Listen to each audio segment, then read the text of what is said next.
Au sommaire des ateliers d'IFTM, cette semaine, gros plan sur les tours opérateurs, durement impactés par la crise interminable du Covid. Comment le secteur parvient-il encore et toujours à résister? Trouvera-t-il le chemin de la reprise avec la généralisation d'un passeport vaccinal et la vaccination obligatoire? Toutes les réponses en compagnie de François-Xavier Iznik et ses invités.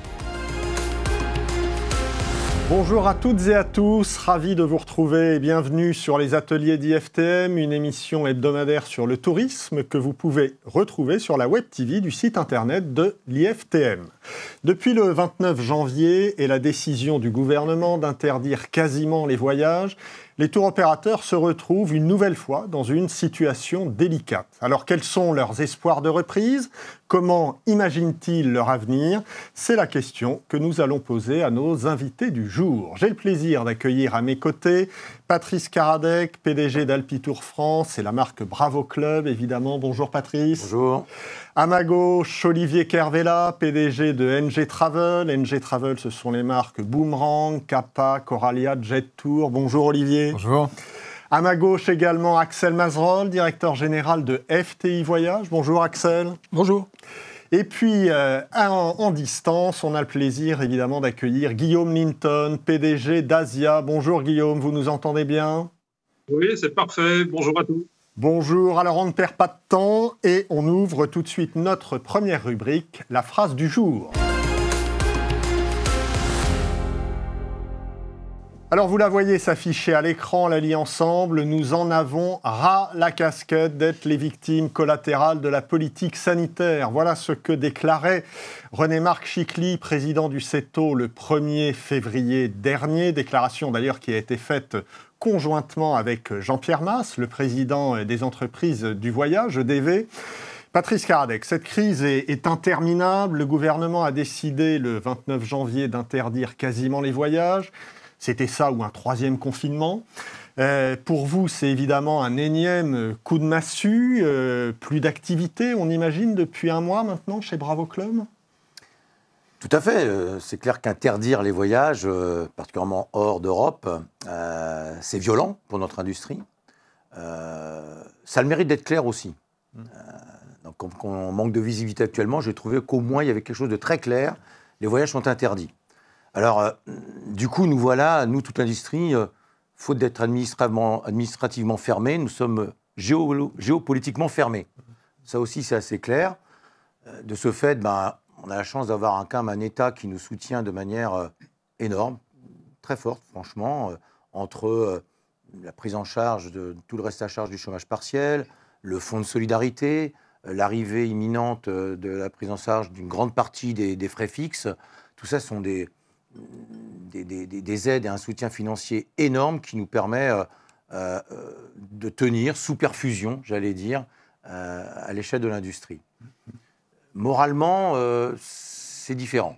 C'est beaucoup plus délicat. À l'échelle d'Alpitour France, 18 de nos 28 salariés sont, depuis de longs mois, pratiquement un an maintenant, je ne dis même pas en chômage partiel, puisqu'ils sont 100% en chômage technique. Et je peux vous assurer que pour eux, c'est très long. Ce manque de visibilité, même si les décisions sont claires d'interdire, on n'a pas de visibilité sur jusqu'à quand cela va durer, nous permet d'entrevoir les différents scénarios de manière assez délicate. Pour ce qui est de Bravo Club, on décide 18 jours avant la date de départ d'annuler ou de reporter les futurs voyages. Olivier Kervella, comment ça se passe chez NG Travel depuis le 29 janvier? Zéro activité, chômage partiel, qu'en est-il? Alors, ce qu'il faut comprendre, c'est qu'on s'est pris vraiment deux gros coups de massue sur la tête depuis la mi-janvier. En fait, le premier, c'était le 14 janvier, quand le gouvernement a imposé la septaine pour tous les voyageurs qui rentraient d'un pays hors Union européenne. Moi, je me souviens, j'étais à Nice avec mes équipes. On était en train de présenter le plan de reprise. Pourquoi? Parce qu'on était quasiment à 50% du volume des résas l'année d'avant, ce qui était plutôt très bon. Et les résas se sont écroulés. Et ça a été encore pire, en fait, le 29 janvier, quand là, on a carrément dit tous les voyages hors Union européenne sont interdits. Donc c'est vrai que là, on gère surtout les annulations. Il n'y a quasiment plus de résas. On est à peine à 10% du volume de l'an dernier. Et forcément, au niveau chômage partiel, on s'adapte. À l'heure actuelle, en fait, on n'a que 20% des effectifs qui sont en activité, alors que sur les 15 premiers jours de janvier, on était à 50%. C'est essentiellement des personnes à la réservation, parce qu'on continue encore à répondre aux appels quand on a des demandes de vente. des personnes à la comptabilité, pourquoi? Parce qu'il faut bien clôturer les bilans de l'année 2020, et beaucoup de personnes, donc le plus possible à la production au club, parce qu'on continue à y croire, on continue à être optimiste, et on veut être prêt pour la reprise, parce que je suis convaincu qu'il y aura une reprise cet été, même si elle est partielle. Bah ça, on en reparlera en effet. Axel Mazerolle, chez FTI Voyage, ça se passe comment? Là aussi, recours massif au chômage partiel ou pas? Alors déjà, il faut regarder d'où on vient. Cette période a été longue, fastidieuse, et on a dû passer par des réductions de nos effectifs. On a dû déjà passer par le chômage partiel, on a coupé les coûts fixes, on a stoppé les communications. Il y a un constat, on est là. Je suis vraiment ravi de retrouver mes confrères aujourd'hui. Il faut aussi parler de choses positives. Nous sommes là. Ce que je dis à mes équipes, c'est que nous sommes aujourd'hui, si on doit regarder un tunnel de cette crise, on est à 80%. Donc on n'est pas sorti, mais on est au bout. On est au bout de ce tunnel, donc on voit la lumière, elle est là, elle est devant nous, donc il faut être prêt. Donc c'est la raison pour laquelle on doit, d'un côté, au niveau de l'entreprise, faire attention à ses coûts fixes, et de l'autre, être disponible pour nos différents partenaires. Donc c'est la raison pour laquelle nous avons fait le choix chez FTI Voyage de garder, de faire appel effectivement à ce chômage partiel. On a plus de 50% de taux de travail dans l'équipe FTI. Guillaume Linton, pour Asia, c'est évidemment une situation doublement pénalisante, car normalement, en cette période de haute saison, pour un Théo spécialiste du long courrier de l'Asie, c'est la bonne période, donc c'est évidemment, j'imagine, très handicapant pour vous en ce moment. Oui, c'est compliqué, comme pour mes confrères, hein, bien évidemment, à la différence près qu'on est peut-être rentré dans la crise un peu plus tôt qu'eux, hein, puisqu'on a commencé à être impacté dès le mois de janvier 2020. Donc plus d'1 an maintenant. Et puis effectivement, le bout du tunnel, j'aimerais dire comme Alex, qu'on le voit venir. Pour autant, on n'est pas encore aussi proche de la sortie de tunnel. Je pense qu'on s'en rapproche, mais sur l'Asie, ça va être très long, ça va être très long à venir. Donc on est encore très patient. Et effectivement, on espère une reprise, mais qui va passer forcément par des mesures sanitaires, par des contraintes majeures. Et on est obligé d'annoncer effectivement avec beaucoup d'anticipation à nos équipes et à nos distributeurs les mesures que l'on prend pour suspendre nos départs. Et je pense que c'est ce qu'on doit essayer de faire, c'est d'apporter de la visibilité au marché et surtout, effectivement, être capable d'annoncer au moins à 45 jours, 60 jours, la suspension de nos départs à venir pour déjà permettre aux gens qui le souhaitent de s'organiser et de projeter justement des solutions de report. Alors aujourd'hui, tout le monde sent bien, sait bien hein, que l'on sortira de cette crise grâce à la vaccination. Il y a donc un débat là, qui agite la profession. Faudra-t-il ou non un passeport vaccinal pour voyager à nouveau? C'est notre deuxième rubrique en chiffres. Alors vous le voyez s'afficher à l'écran, 4 à 5%, telle est la part de la population française vaccinée contre le coronavirus fin février. Des chiffres qui ont fait dire au secrétaire d'État chargé du tourisme Jean-Baptiste Lemoyne que le débat sur le passeport vaccinal était prématuré. Alors Patrice Karadec, est-ce que ça vous étonne cette prudence sur le passeport vaccinal ou vous la trouvez justifiée? Eh bien, force est de constater que il va falloir attendre de longs mois avant qu'une grande majorité des Français, et donc de nos vacanciers, soient vaccinés. Donc c'est vrai que plutôt d'attendre un passeport vaccinal, je suis plutôt favorable à un certificat sanitaire qui inclurait vaccin et test PCR. Une chose est certaine, l'été prochain, les prochains mois seront une période où, pour voyager, il faudra être ou vacciné ou effectuer un test PCR avant de partir, très souvent durant son séjour à l'étranger pour pouvoir revenir en France.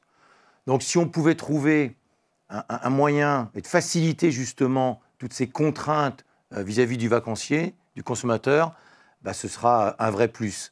Je crois que l'une des clés de la reprise, c'est d'avoir des règles claires, faciles à comprendre, faciles à contrôler aussi, je tiens à le signaler, pour le consommateur final. Et je pense que le certificat sanitaire en est un, effectivement. Donc je suis très favorable à cela.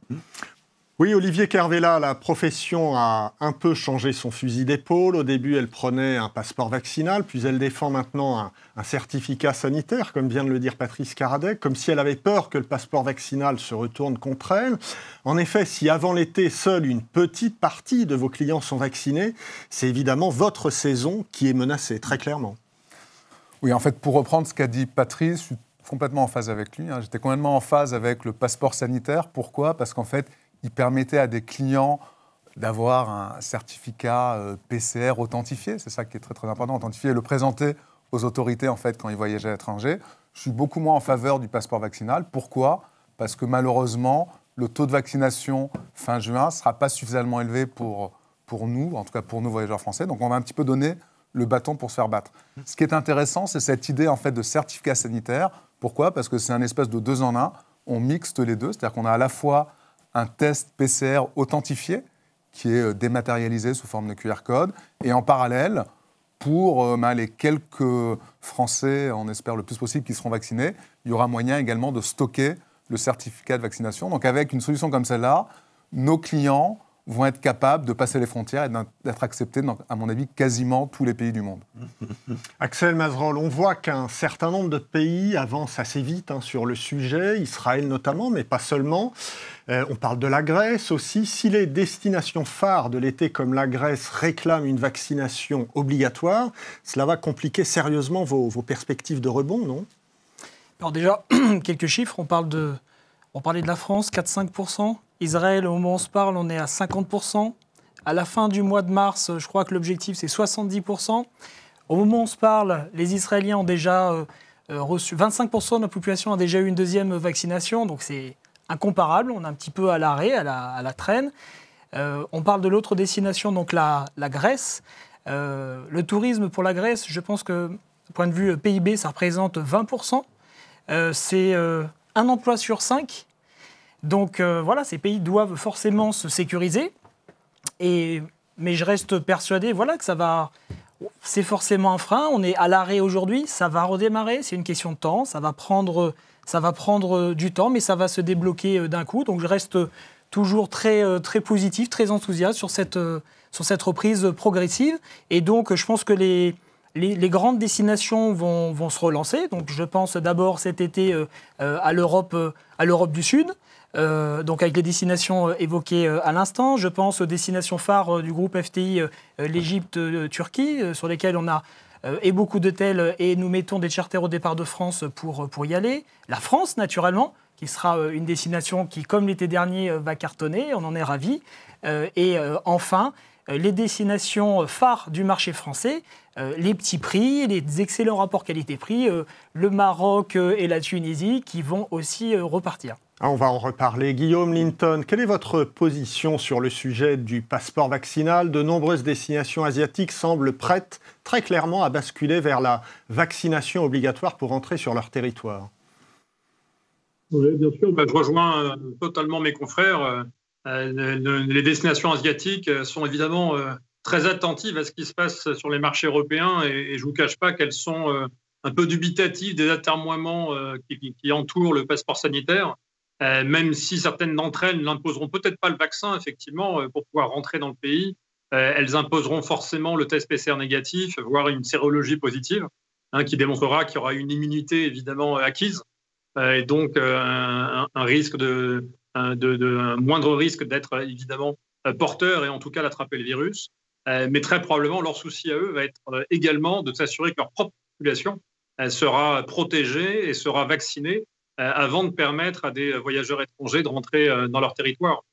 Donc ça va être très long, ça va mettre du temps et il sera très probablement mis en place toute une série de mesures à destination, encore une fois, pour verrouiller, pour vérifier, pour contrôler, pour sécuriser l'accès des étrangers et s'assurer justement d'une totale immunité et en tout cas d'aucun risque à destination sur la mise en place de ces flux de passagers. La progression de la vaccination ainsi que son efficacité contre les variants est la condition très clairement du retour des touristes. Alors quand peut-on espérer cette reprise et comment les tours opérateurs s'y préparent ? C'est notre troisième rubrique. Demain, quelle reprise ?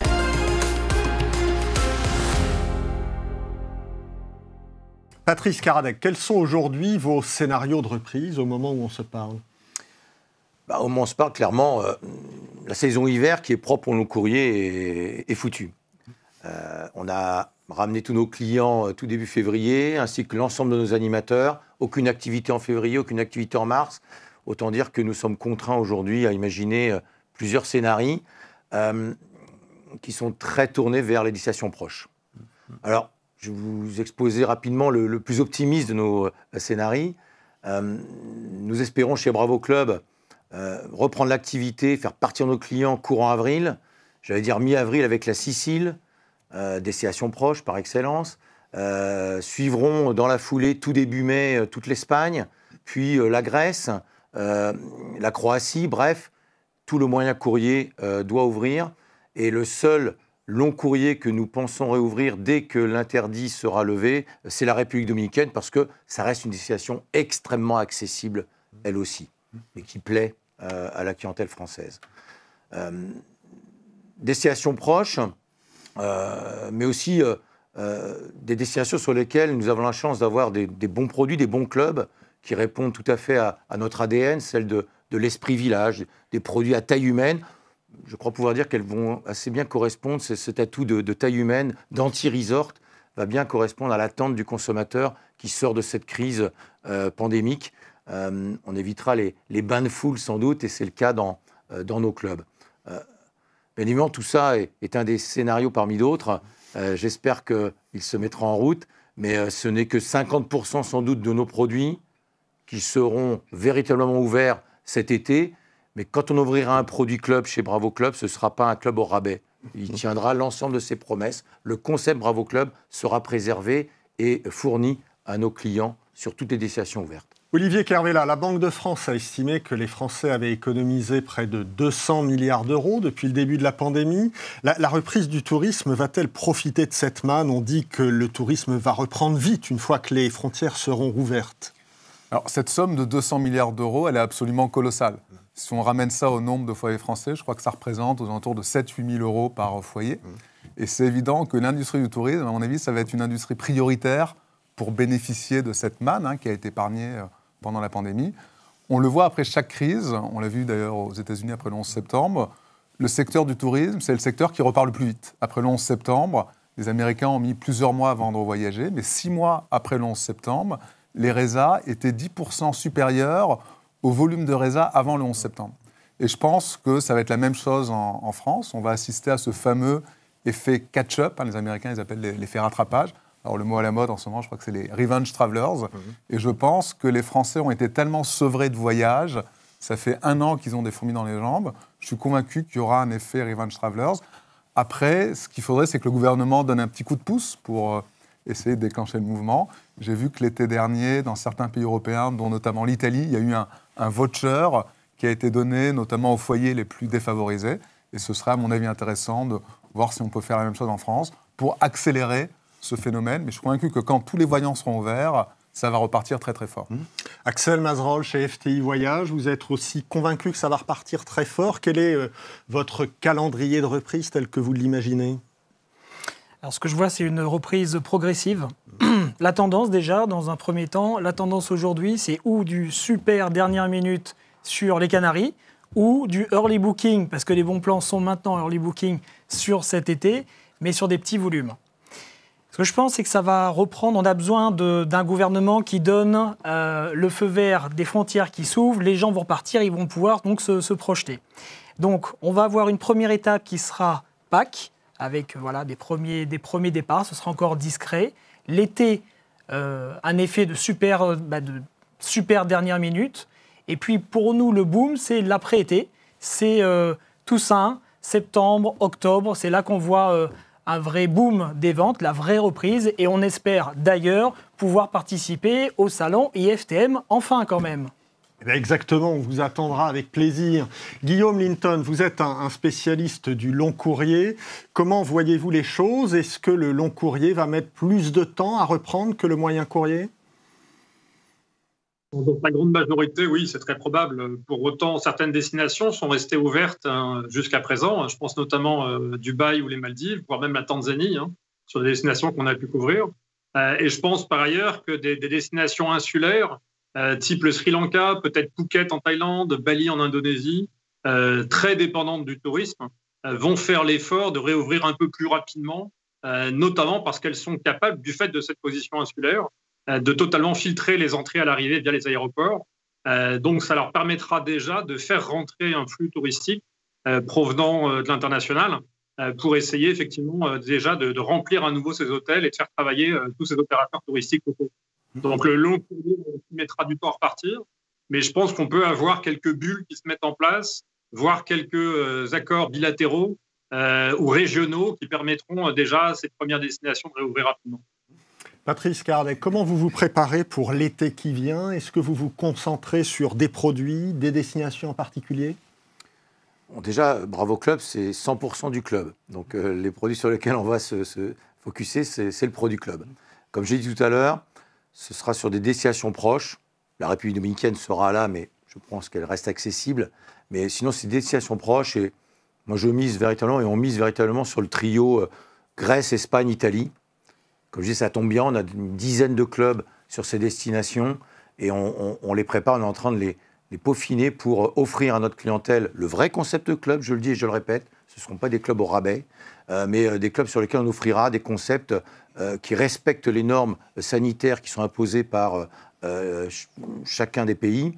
Et faire en sorte que nos équipes, c'est la chance qu'on a quand on a des clubs avec nos propres équipes sur place, prennent soin des clients, s'occupent de tout pour que ce client, ce vacancier, puisse tout oublier pendant ses vacances. Et l'une des choses qu'on s'est engagé à faire, c'est d'organiser justement, d'aider nos vacanciers lors des tests PCR qu'ils devront faire automatiquement, visiblement, à destination avant de retourner en France. Ces tests, ce n'est pas une mince affaire dans certains pays. Savoir où prendre rendez-vous avec qui, est-ce qu'on les aura les réponses en moins de 72 heures pour pouvoir reprendre l'avion retour.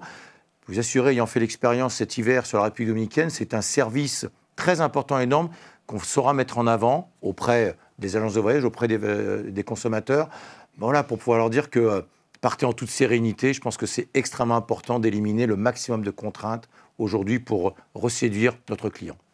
Olivier Kervella, vous allez profiter de la reprise pour lancer une troisième marque de club, les fameux Eldorador. Est-ce que ça ne fait pas trop sur un marché déjà saturé du club?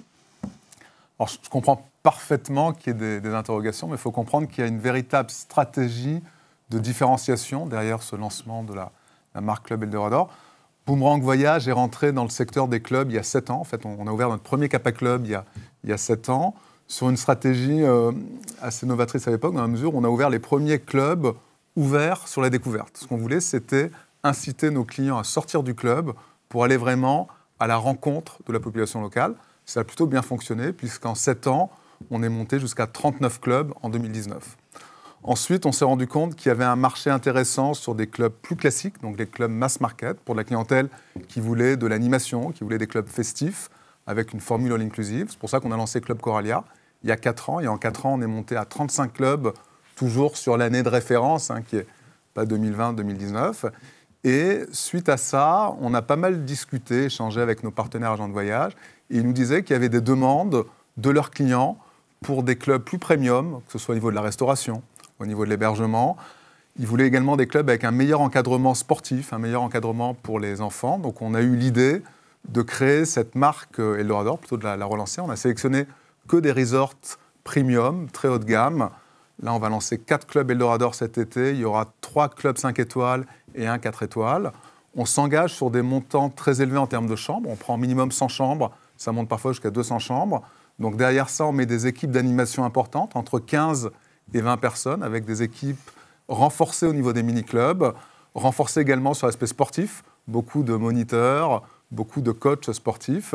Donc on est convaincu que ça va répondre à la demande et on est très optimiste pour le lancement de nos 4 nouveaux clubs. Et on pense, en tout cas si la pandémie nous le permet, avoir 10 clubs Eldorador à la fin de l'année 2021.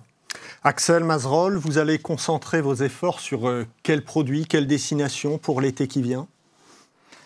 Alors déjà, j'ai parlé tout à l'heure des destinations. Donc les destinations Europe du Sud, donc Bassin Med, l'Égypte, la Turquie, le Maroc, la Tunisie et la France naturellement. Mais juste un mot peut-être sur les clubs. Je respecte vraiment mes confrères qui font un travail remarquable depuis des années. Il y a de la place pour tout le monde.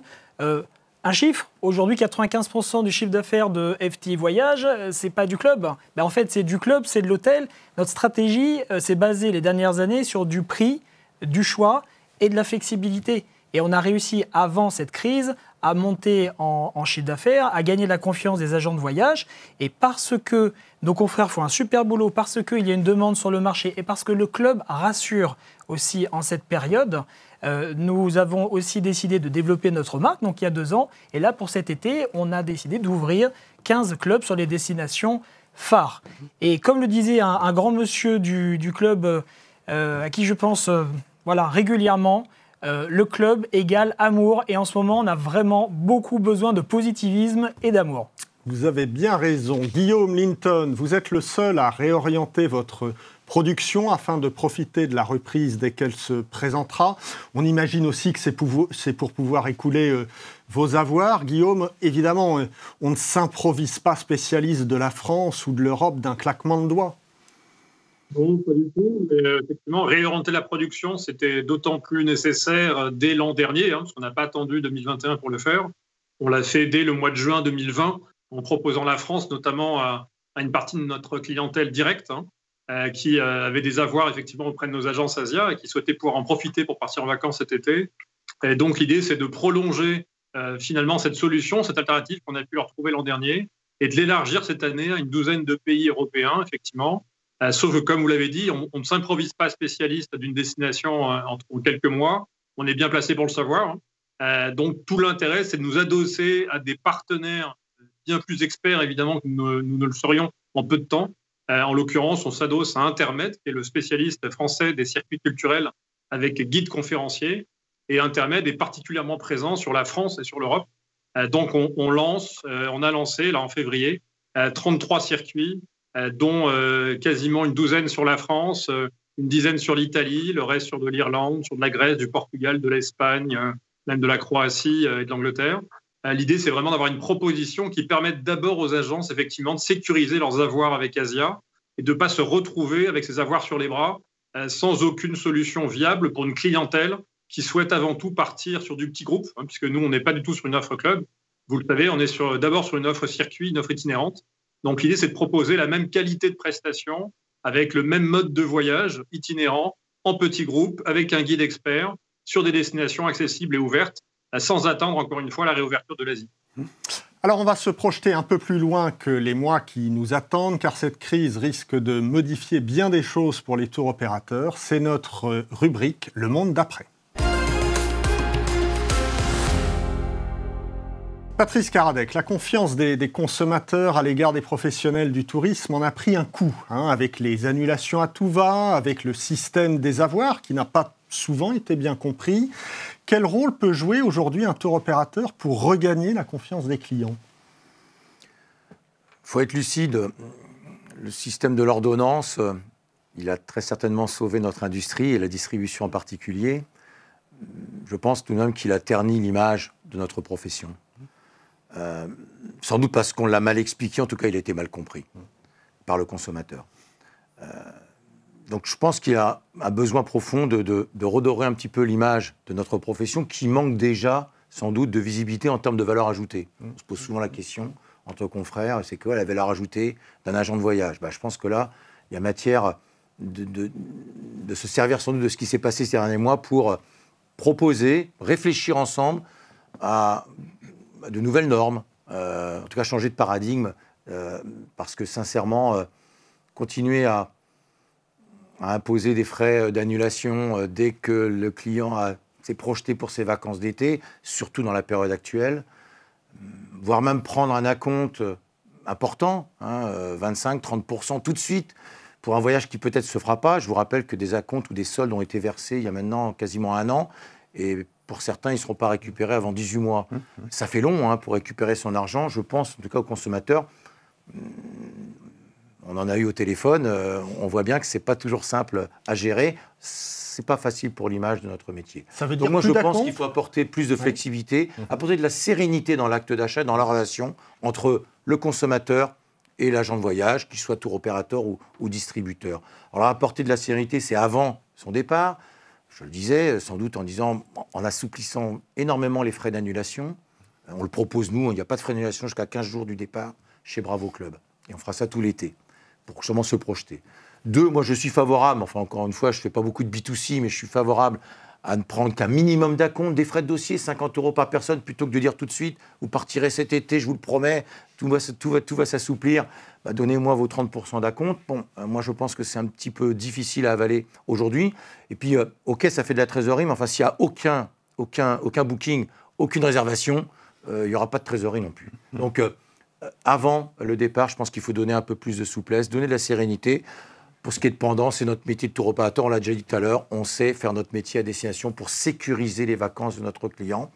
Et pour parler de l'après-vacances, sincèrement, restons disponibles, c'est le rôle d'un distributeur, accessible, disponible, à l'écoute de son client. Je pense que c'est super, ça commence par ouvrir les agences de voyage, bien évidemment. Moins d'acompte, en tout cas, ça a été testé, c'est testé en Allemagne et ça marche pas mal, hein, manifestement. Vous avez raison. Olivier Kervella, il y avait eu, avec la chute de Thomas Cook, une première alerte sur la pérennité du modèle traditionnel du tour opérateur qui prend des engagements forts. Est-ce que cette crise est en train d'enterrer définitivement ce modèle ? En fait, cette crise, elle va accélérer un phénomène qu'on voit pointer maintenant depuis 15 ans.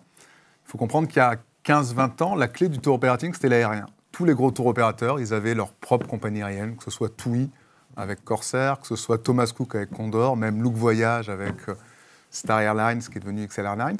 Et les TO qui n'avaient pas de compagnie aérienne, ils affrétaient énormément de sièges. Il y a une quinzaine d'années, j'étais patron d'un TO concurrent et on faisait 200 000 clients par an, on affrétait 200 000 sièges par an. Tout ça, ça a complètement changé avec l'arrivée des low-cost. Et grâce à la révolution des low-cost, les TO ne sont plus obligés de prendre autant de sièges. Et maintenant, clairement, ils peuvent développer leur offre et proposer tout un tas de départs sur plein de destinations grâce à cette offre en fait, des compagnies low-cost. Donc maintenant, la clé, c'est plus du tout l'offre aérienne. La clé pour se différencier de nos nouveaux concurrents, parce que pour moi, les nouveaux concurrents, c'est des acteurs comme Booking, comme Expedia, bientôt Airbnb. La clé face à ces rouleaux compresseurs, c'est de se différencier grâce à de la flexibilité et grâce à de la valeur ajoutée. Au niveau de la flexibilité, ce qui est intéressant, c'est que maintenant, avec les low-cost, justement, on peut proposer plein de jours de départ. Auparavant, le tour opérateur, il avait un seul jour de départ, une seule durée, la fameuse 7 jours ou 14 jours. Maintenant, avec l'offre des low-cost et une bonne technologie, on peut, comme on le fait chez Boomerang, proposer tous les jours de départ possibles et toutes les durées possibles, et les clients adorent ça. Les clients en sont fans. Deuxième clé, clairement, c'est être capable d'offrir de la valeur ajoutée à destination. Pour ça, il y a différents moyens. On peut miser sur le service, comme le font très bien des acteurs comme Asia, comme le fait bien entendu très bien également un acteur comme Voyageurs du Monde. Et l'autre aspect, c'est de miser sur des produits spécifiques à destination, donc avoir nos propres hôtels à destination, avoir des engagements importants sur des hôtels qu'on contrôle et qu'on maîtrise, ou avoir des concepts exclusifs, comme on l'a fait avec Kappa Club, et comme on est en train de le faire également avec les clubs Eldorado. Ça, c'est une information importante, Olivier. On peut imaginer qu'NG Travel, à l'avenir, ait ses propres hôtels à destination ? On réfléchit à ça, et en fait, c'est un petit peu la crise du Covid qui nous a incité à réfléchir à ça. On avait du temps libre, donc on a brainstormé, et on se dit qu'on se verrait bien, d'ici un an et demi, avoir nos propres hôtels à destination, mais des hôtels un peu atypiques et plutôt sur des destinations long courrier. On va suivre ça, évidemment, avec intérêt. Axel Mazerolle, on connaît le sempiternel débat sur les relations entre producteurs et distributeurs, notamment sur les délais de paiement. Comment cette crise peut-elle faire évoluer, selon vous, les rapports entre les tours opérateurs et les agences de voyage ? Déjà, pour commencer, les producteurs ont besoin des distributeurs, les distributeurs ont besoin des producteurs. Donc il faut qu'on arrive à s'entendre, surtout qu'on est tous dans la même situation et on doit tous s'en sortir intelligemment. Donc je te rejoins tout à l'heure par rapport à ce que tu disais, par rapport à ce sujet des acomptes. Je pense qu'on doit trouver dans ce modèle où le tour opérateur avance ces frais qui sont énormes et encore plus dans cette crise, on doit quelque part trouver un modèle qui est beaucoup plus équitable, où on arrive à équilibrer ces montants pour permettre au tour opérateur de pouvoir investir aussi sur d'autres destinations. Juste un mot sur FTI, parce qu'en complément de ce que tu disais, Olivier, à l'instant, c'est-à-dire nous, aujourd'hui, on est tour opérateur, on a aussi notre réceptif à destination et nous avons déjà des hôtels depuis 5 ans. Donc à destination, sont de nombreuses destinations et on continuera dans cette direction pour faire face à cette reprise. Guillaume Linton, il y avait déjà depuis de nombreuses années des doutes sur la pérennité du modèle DTO. Aujourd'hui, les tours opérateurs sont dans une situation financière délicate, comme les agences de voyage d'ailleurs. Est-ce qu'il y a urgence à vous réinventer, Guillaume ? Nous réinventer, fondamentalement, je ne crois pas. Je pense qu'effectivement, je rejoins là aussi ce que disent mes confrères. Au moment de la reprise en particulier, le sujet pour nous, ça va être le zéro défaut. Je pense qu'il faut fondamentalement qu'on rassure effectivement totalement nos clients sur la pertinence de la proposition d'un tour opérateur distribué par une agence de voyage. Ensemble, on a un rôle clé. Les agences sont là pour rassurer leurs clients, pour les accompagner, pour les sécuriser. Nous sommes là pour assurer le zéro défaut à destination et faire en sorte que le client revienne heureux et convaincu qu'il a été complètement pris en main et qu'on a été là justement pour retirer toutes les doses d'inquiétude, tous les points d'incertitude qui pourraient effectivement représenter une préoccupation le temps de son voyage. Donc le vrai sujet pour nous, c'est de viser effectivement ce pari de la valeur. On va avoir, nous, le choix, effectivement, comme ça a toujours été le positionnement d'Asia, de miser sur la qualité du service et de l'offre à destination, parce que c'est ce que le client va attendre. Et je pense que si on est sur un strict positionnement prix, ça ne fonctionnera pas sur de la longue durée. Peut-être qu'au moment de la reprise, pendant quelques semaines, quelques mois, il y aura quelques offres sur le marché qui seront sur un positionnement tarifaire. Mais je pense que plus que jamais, on doit être fier de nos prestations, de notre service, de la valeur ajoutée des agences et faire en sorte que le client comprenne, évidemment, pourquoi le prix est justifié et surtout qu'il ait de la valeur pour cette proposition tarifaire et qu'il soit convaincu que l'intermédiation est pleinement justifiée pour la qualité de son voyage. Merci Guillaume. Nous arrivons au terme de cet épisode des ateliers d'IFTM. Je remercie évidemment nos 4 intervenants. Merci beaucoup à eux. Je vous remercie, vous, les internautes, qui êtes chaque semaine très nombreux à nous suivre. On se donne rendez-vous la semaine prochaine pour une nouvelle édition et pour suivre en temps réel toutes les nouveautés et le programme des ateliers de l'IFTM, je vous invite évidemment à vous abonner aux réseaux sociaux @IFTM ainsi qu'à la newsletter. Je vous souhaite une très bonne fin de journée et je vous dis à la semaine prochaine. À bientôt.